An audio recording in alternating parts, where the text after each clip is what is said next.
3월 29일 월요일 아침입니다. 오늘도 149장 우리 4절로 찬송하겠습니다.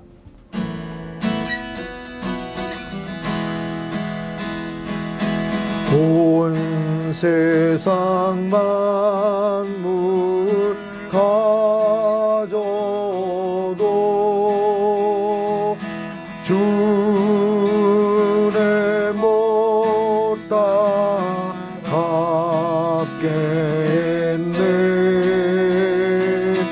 놀라운 사랑받은 나 몸으로 제물 삼겠네.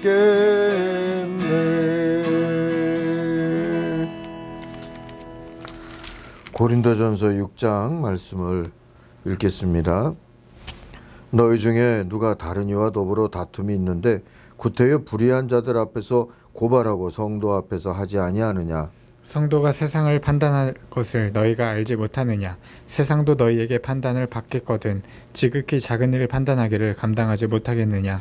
우리가 천사를 판단할 것은 너희가 알지 못하느냐. 그러하거든 하물며 세상 일이랴. 그런즉 너희가 세상 사건이 있을 때에 교회에서 경히 여김을 받는 자들을 세우느냐. 내가 너희를 부끄럽게 하려 하여 이 말을 하노니 너희 가운데 그 형제 간의 일을 판단할 만한 지혜 있는 자가 이같이 하나도 없느냐. 형제가 형제와 더불어 고발할 뿐더러 믿지 아니하는 자들 앞에서 하느냐. 너희가 피차 고발함으로 너희 가운데 이미 뚜렷한 허물이 있나니 차라리 불의를 당하는 것이 낫지 아니하며 차라리 속는 것이 낫지 아니하냐. 너희는 불의를 행하고 속이는구나. 그는 너희 형제로다. 불의한 자가 하나님의 나라를 유업으로 받지 못할 줄을 알지 못하느냐. 미혹을 받지 말라. 음행하는 자나 우상 숭배하는 자나 간음하는 자나 탐색하는 자나 남색하는 자나 도적이나 탐욕을 부리는 자나 술 취하는 자나 모욕하는 자나 속여 빼앗는 자들은 하나님의 나라를 유업으로 받지 못하리라. 너희 중에 이와 같은 자들이 있더니 주 예수 그리스도의 이름과 우리 하나님의 성령 안에서 씻음과 거룩함과 의롭다 하심을 받았느니라. 모든 것이 내게 가하나 다 유익한 것이 아니요 모든 것이 내게 가하나 내가 무엇에든지 얽매이지 아니하리라. 음식은 배를 위하여 있고 배는 음식을 위하여 있으나 하나님은 이것저것을 다 폐하시리라. 몸은 음란을 위하여 있지 않고 오직 주를 위하여 있으며 주는 몸을 위하여 계시느니라. 하나님이 주를 다시 살리셨고 또한 그의 권능으로 우리를 다시 살리시리라. 너희 몸이 그리스도의 지체인 줄을 알지 못하느냐. 내가 그리스도의 지체를 가지고 창녀의 지체를 만들겠느냐. 결코 그럴 수 없느니라. 창녀와 합하는 자는 그와 한 몸인 줄 알지 못하느냐. 일러스되 둘이 한 육체가 된다 하셨나니 주와 합방하는 자는 한 영이니라. 음행을 피하라. 사람이 범하는 죄마다 몸 밖에 있거니와 음행하는 자는 자기 몸에 죄를 범하느니라. 너희 몸은 너희가 하나님께로부터 받은 바 너희 가운데 계신 성령의 전인 줄을 알지 못하느냐. 너희는 너희 자신의 것이 아니라 값으로 산 것이 되었으니 그런즉 너희 몸으로 하나님께 영광을 돌리라. 아멘. 오늘 우리 아침 묵상의 주제는 자유의 짝, 사랑이라고 했고요. 여러분 배경으로 보시는 것은 고린도의 무너진 유적터 중에 일부분입니다. 12절 말씀을 붙잡겠습니다. 모든 것이 나에게 허용되어 있습니다. 그러나 모든 것이 유익한 것은 아닙니다. 자, 모든 게 허용되었다는 말은 우리가 죄로부터 해방되고 구원받았다 하는 말의 다른 버전으로 이해해도 좋습니다. 그런데 여기서 하나님이 주신 구원의 이미와 아직 아니 사이라는 특성을 기억할 필요가 있습니다. 그 사이에 구도자적인 순종이 있어야 하는 것이지요. 그걸 잃어버리는 순간 구원받은 성도나 공동체는 구원을 사는 길을 잃게 됩니다. 다시 말하면 사랑으로 종노릇하면서 하나님께 영광 돌릴 진정한 자유인의 자부심을 잃어버리기 십상인 것입니다. 그리 되면 다시 또 경쟁심, 승리욕, 상한 자존심의 노예가 되거나 그래서 오만에 빠지거나 받은 상처에 집착해서 복수심에 빠지거나 어쨌든 그런 것들의 노예가 되기도 하는 것이죠. 바울은 이렇듯 죄로부터 구원받은 자유인의 자부심을 잃어버린 고린도 교회 공동체가 얼마나 초라해졌는지를 돌아보자고 권합니다. 그 하나는 소송권에서, 다른 하나는 음행권에서 찾을 수가 있다는 것이지요. 첫 번째 소송권을 보면 불의를 행하는 것보다 불의를 당하는 것이 낫다. 이거는 사실 소크라테스가 한 말인데요. 불의를 행하는 것보다 불의를 당하는 것이 낫다. 이 성령의 감동 아닌 사람도 이런 지혜를 말합니다. 그런데 바울의 지적도 이와 비슷한 취지로 얘기가 된 것이지요. 7절 보시면 여러분이 서로 소송을 제기하는 것부터가 벌써 여러분의 실패를 뜻합니다. 왜 차라리 불의를 당해주지 못합니까? 왜 차라리 속아주지 못합니까? 했어요. 이건 바울이 말하는 십자가 신앙, 자유의 윤리입니다. 성도끼리의 송사는 지혜롭지도 신앙적이지도 않다 하는 것이고요. 하지 말아야 할 일이다 하는 얘기죠. 자부심을 잃어버린 증거이기 때문이라는 겁니다. 바울은 3절에서 보니까 우리가 천사들도 심판할 자들이라는 자부심을 가진 하나님의 자녀인데 하물며 이 세상 일 드리겠습니까? 하죠. 그런 자부심을 가지고 구도적인 자세로 감당하고자 하면 의로운 길을 능히 찾을 수 있을 텐데 성도 간에 세상 일로 생긴 다툼을 하나님도 하나님 나라도 모르고 또 알려하지도 않는 이들에게 판단해달라고 고발이나 해대고 있으니 여러분의 자부심과 자유는 도대체 어디로 간 겁니까?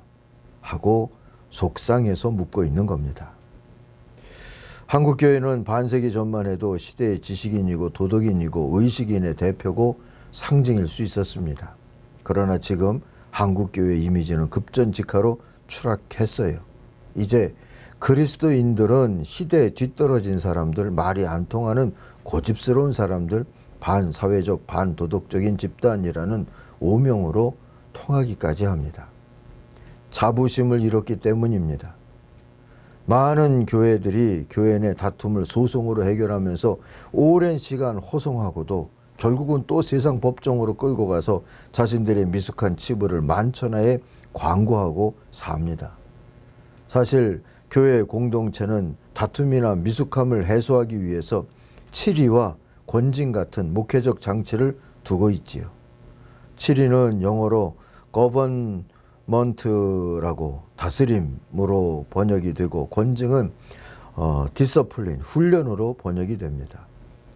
문제는 마땅히 자부심을 가지고 행사되어야 할 이러한 목회적 기능들이 제구실을 못하고 있다는 현실이 아니겠습니까? 성령의 다스림, 하나님의 다스림을 얘기하면 교회는 성령의 감동을 쫓아 또 성령의 다스림, 거버먼트를 전할 수 있어야죠. 주님이 따라오라 부르셨으니 제자 훈련도 디서플린이잖아요. 결국 훈련도 권징인 겁니다. 그거를 정당하고 의롭게 감당하며 살아야 되지 않겠습니까? 그런데 그러지 못하고 있잖아요. 그러니 갈등은 권징과 훈련을 통해 성숙과 평화로 승화되지 못하고 소송과 재판을 일삼다가 결국 분열과 다툼이 고착되는 모양새로 이어지고는 합니다. 이런 공동체를 누가 신뢰할 수 있겠습니까? 회개하는 자세로 권징과 치리의 권위를 세워가야 할 때입니다.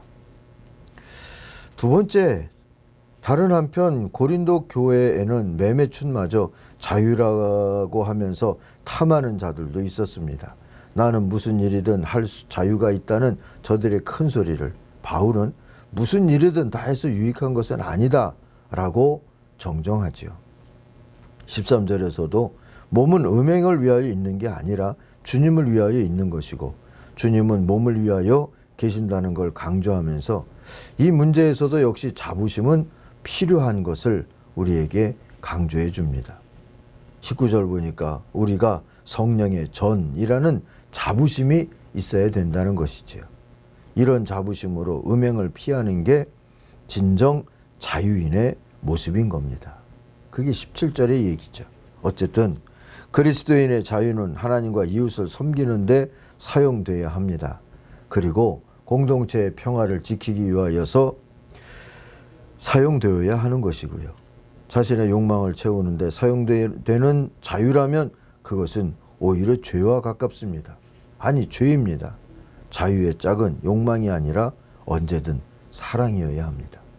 그러므로 하나님의 구원을 받았다 믿는다면 이제는 사랑의 은사를 구하고 사랑의 의지를 구하고 사랑의 다스림을 성령님께 구하면서 그 사랑의 구도자로 살고자 힘써야 합니다. 그렇게 살아가는 또 한 주간의 삶을 기대하고 기도합니다. 기도하겠습니다. 하나님 아버지, 베풀어 주신 놀라운 사랑으로 저희들이 죄로부터 자유인이 되었습니다. 하나님, 이제는 사랑으로 종로로 달 수 있는 그 사랑의 의지, 사랑의 은사, 사랑의 비전을 구합니다. 우리에게 허락해 주시옵시고 그 사랑을 이루어 살아가기 위한 인내와 섬김도 감당할 수 있게 하여 주시며 그렇게 성도들이 서로 인내하며 섬기며 살아가는 모습을 주님 기뻐해 주시고 좋은 것들로 갚아 주시옵소서. 주님께 맡기오며 예수님 이름으로 기도하옵나이다. 아멘.